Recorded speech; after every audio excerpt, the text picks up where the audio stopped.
Olá pessoal, tudo bom com vocês? Me chamo Anderson Teixeira e estamos aqui em mais um vídeo sobre a série Filosofar é Ação. Então vamos lá. Bom, no último episódio a gente abordou aí algumas ideias importantes para a gente construir o embasamento, né, desse lema Filosofar é Ação de Submissão. E aqui eu quero fazer uma citação aqui, colando essa citação com o nosso filósofo brasileiro Fausto Castilho. Então vamos lá, eu vou fazer a citação e vou comentar, né? Então dirá o Russell nesse livro Meditações Cartesianas: o ser do mundo é, antes de tudo, autoevidente, tanto que ninguém irá pensar em anunciá-lo expressamente em uma proposição. Temos, pois, a experiência contínua na qual este mundo nos está diante dos olhos constantemente, como existindo inquestionavelmente. Fecha aspas. Então veja bem, o Russell começa assumindo aqui um princípio muito importante. O ser do mundo é, antes de tudo, autoevidente. Aqui a gente retorna para a dimensão ontológica da filosofia quadrante, que é justamente a teoria aí dos mandatários. Então veja que existe um princípio de tridimensionalidade trinitariana. Como assim, Anderson? Veja que está aí em letras garrafais: primícia ontológica, possuições ontológicas e remate trinitatis. Veja que na primícia aqui no sentido de primeiro, né? De aquilo que possui o princípio de protos. Protos a gente retorna novamente à teoria decacromos, como você pode ver aí no slide. Protos vem de primeiro. Protos substantial, ou protos de substância. Como assim? Substância aristotélica. Tudo começa na substância. Eu acredito que não tem como filosofar começando assumindo, por exemplo, a quantidade, o quantitativo, como dirá o Doiver, ou a unidade, como dirá o Mário Ferreira dos Santos a partir dos pitagóricos. Tudo começa na substância. A substância já é uma unidade quantitativa. Então esse é um ponto muito importante. E a filosofia quadrante é uma filosofia aristotélica, doiverdiana, mário-ferreiriana, mas é aristotélica, é um diálogo, é uma síntese, né? Tendo como pano de fundo o Antigo Testamento.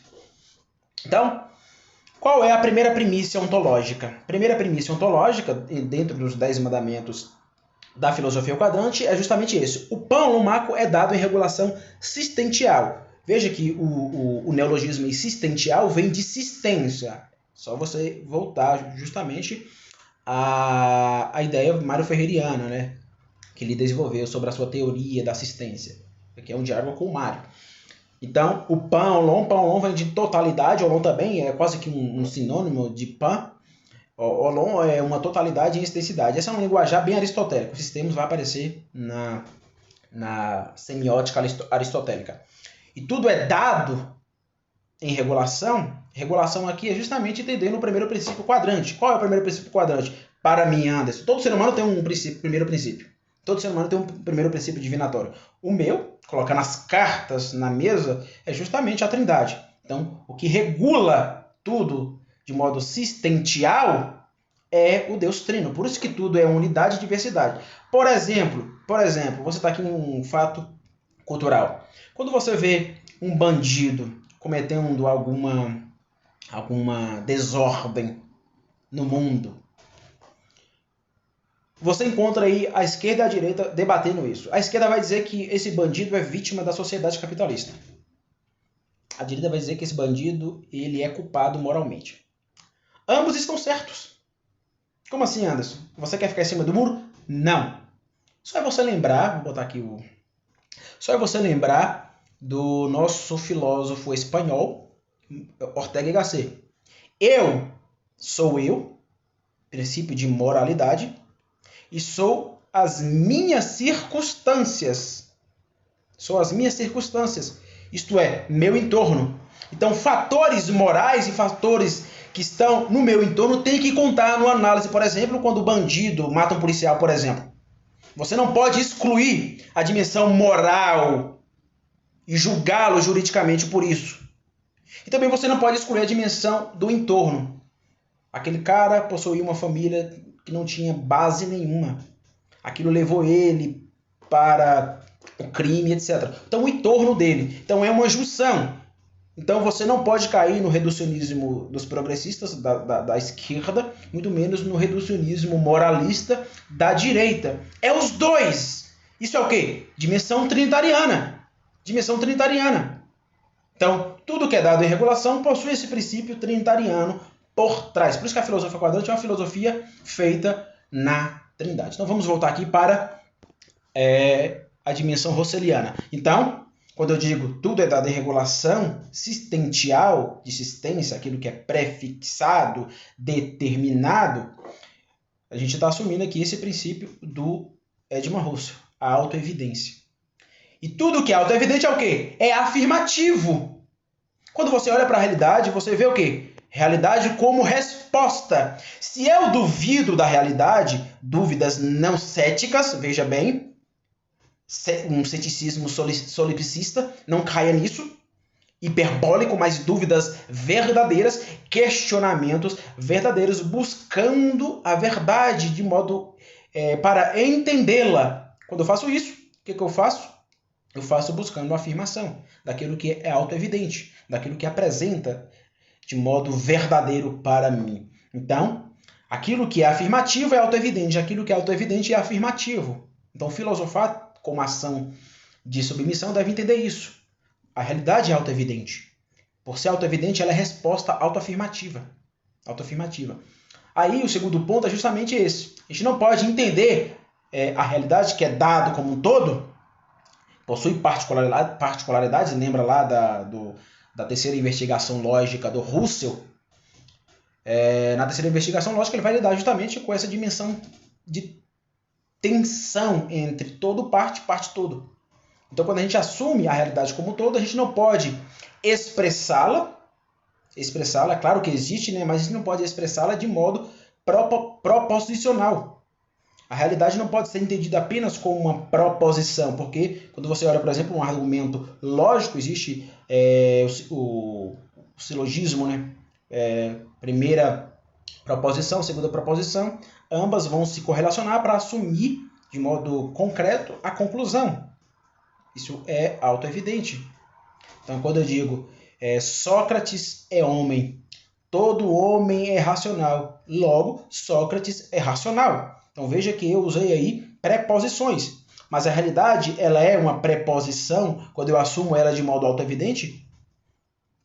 Entendendo o princípio da parte, sim, mas qual é o princípio elementar aqui? Entender de modo afirmativo que a realidade é autoevidente. Porque, novamente, a filosofia quadrante. Porque tudo começa na premissa ontológica aí que eu coloquei aí. O pão lomaco é dado em regulação sistential na Trindade. Na Trindade. Então isso deve ficar claro. Terceiro princípio, que o Husserl nos deixa claro, é justamente que nós temos essa experiência contínua. Então veja bem, eu não falei ainda do negar. Então, eu não posso partir do princípio que a realidade, na primeira, deve ser assumida no seu princípio de particularidades. Primeiro eu assumo a totalidade, para depois ver as particularidades. Por isso que o Husserl está dizendo aí, o ser no mundo é, antes de tudo, autoevidente. Porque ninguém irá pensar em anunciá-lo a partir de preposições, isto é, a partir de particularidades. Primeiro é tudo o que é dado em regulação. Aí você pode analisar as partes. O Husserl não necessariamente está negando aqui as partes como proposições. Então, o princípio da negação é justamente isso aqui. Eu tenho que, vamos dizer, negar, não excluir, mas negar as particularidades na primeira para assumir o autoevidente como o pão no macro. Entende? Não sei se está ficando claro aqui esses termos. Estou tentando o máximo possível não ficar abstrato demais. Então, o segundo ponto é esse.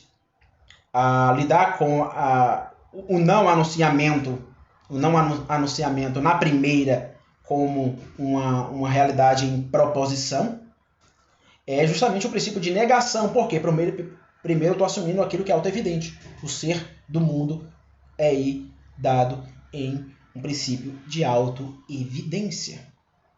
Então, eu tenho que lidar com a negação. Porque existe o princípio da ocultamentalização, noeticamente. Eu não vou executar a realidade. quando o Olavo de Carvalho constrói lá o termo do círculo de latência, é justamente isso. Eu não consigo esgotar todas as possibilidades do ser. Não consigo, de modo nenhum. Pega a coisa mais simples que está na sua frente aí. Tenta esgotar. É impossível. Por quê? Porque nós somos seres da limitação. Somos limitacionais. Somos do limite. Somos relativos. Não somos absolutos, como é Deus na sua onisciência. Somente Deus é onisciente. Nós somos sapisciente. Ou senciente. Quarto ponto. Eu vou ler aqui do começo, né? Temos, pois, a experiência contínua. Na verdade, é o terceiro ponto. Temos, pois, a experiência contínua. Aí entra a ideia de entender a realidade como uma experiência contínua, o desvelamento, a partir da querição. O termo aqui, querição, vem de quê? Vem de querer. O eu pensante, ao mesmo tempo que afirma negando sem excluir, claro, não tendo a negação como exclusão, ele quer. Há uma querição de entendimento da experiência contínua da realidade. Logo, existe aí um mundo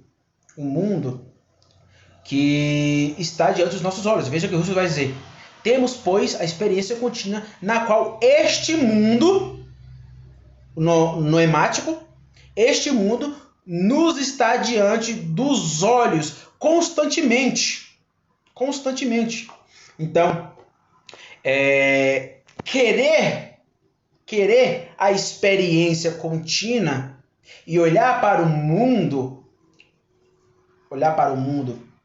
diante de nossos olhos é lidar com a dimensão da ocultamentalização. Ao mesmo tempo que eu quero, eu não quero. Aqui é Mário Ferreira dos Santos na veia. Por quê?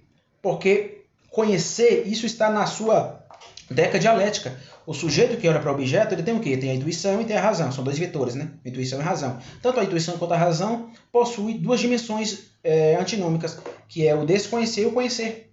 Então, ao mesmo tempo que eu quero aquilo que eu afirmei, neguei de modo particularizado porque estou assumindo aquilo que é dado no sentido geral, a totalidade, né? Sem excluir, como eu tinha dito. Aquilo que eu nego de modo particularizado porque afirmo aquilo que é autoevidente, eu quero. E aquilo que eu quero, eu tenho que assumir, consequentemente, o outro vetor contrário, que é o vetor do não querer. Do não querer. Por exemplo, eu quero conhecer a filosofia de fulano de tal. Isso significa que eu não vou querer conhecer outras filosofias. A ideia é justamente do revelacionalizar-se e do ocultamentalizar-se. Aquilo que eu quero que se revele para mim significa que eu estou excluindo outras coisas. Consequentemente, aquilo vai ficar oculto para mim. Então, a querição e a não querição, ou a querição. O termo aqui, a palavra, melhor, a letra A, né, indica que justamente a princípio, não negação, porque já estamos lidando com a negação aqui no segundo ponto do Fausto Castilho, mas é uma ideia justamente Mário Ferreiriana, do conhecer e desconhecer. Do conhecer e desconhecer. E por fim, o princípio da imaginação, que é um ponto muito importante. E veja que eu assumi lá a dimensão do sentimento, do sentir a realidade. Isso já estava em Aristóteles, a ideia do sentir a realidade. A sensação e o sensível, né? Mas eu vou ler do começo para a gente não perder o fio da meada. Temos, pois, a experiência contínua na qual este mundo nos está diante dos olhos constantemente. Aí o ponto. Como? Existindo inquestionavelmente. Então, eu tenho que usar minha imaginação para perceber o mundo existindo nas suas inquestionabilidades. Como assim imaginação, Anderson? Aqui é um ponto muito importante. Por isso que a literatura é tão importante para o filósofo. Formar o seu imaginário. Por isso que a imaginação acaba adentrando aqui justamente nesse ponto de entender a existência ou o existindo de modo inquestionável. Eu preciso da minha imaginação. Aí entra a teoria do Olavo de Carvalho. Qual teoria, Anderson? Aristóteles em nova perspectiva. Qual é o primeiro ponto dessa teoria? O discurso poético ou mito poético, que vai usar o quê? A imaginação. E aqui eu vou linkar Russell, Fausto Castilho, sintetizado, e jogar essa teoria sintetizada entre Russell e o Fausto Castilho no pensamento aristotélico, ou a construção a partir do Aristóteles, né, que Olavo de Carvalho descobriu, captou da filosofia de Aristóteles, que é a teoria dos 4 discursos. E é isso que a gente vai tratar posteriormente. Eu vou até dar um insight aqui, ó, que é justamente esse pensar, né? Aqui, esse aqui está mais proeminente. Ó. Eu vou tratar disso de modo mais claro, mas veja aí, discurso mitopoético, que é justamente o discurso que lida com aquilo que é possível. Então, as possibilidades são importantes justamente na construção do meu imaginário. Então, quando eu olho para a Bíblia, eu percebo que a Bíblia possui um discurso mitopoético. E aquilo é extraordinário porque aquilo aguça a minha dimensão fantasmagórica, subjetivamente, para mim poder construir filosofias, construir ideias. Então eu não posso excluir o discurso mitopoético. Aí vem o retórico, dialético, analítico, né? São aí também princípios do discurso elementares no pensamento do Olavo de Carvalho. Mas aqui está o ponto. Para mim ir lá para a teoria do Olavo de Carvalho, eu tive que fazer essa síntese. Deixa eu voltar aqui, né?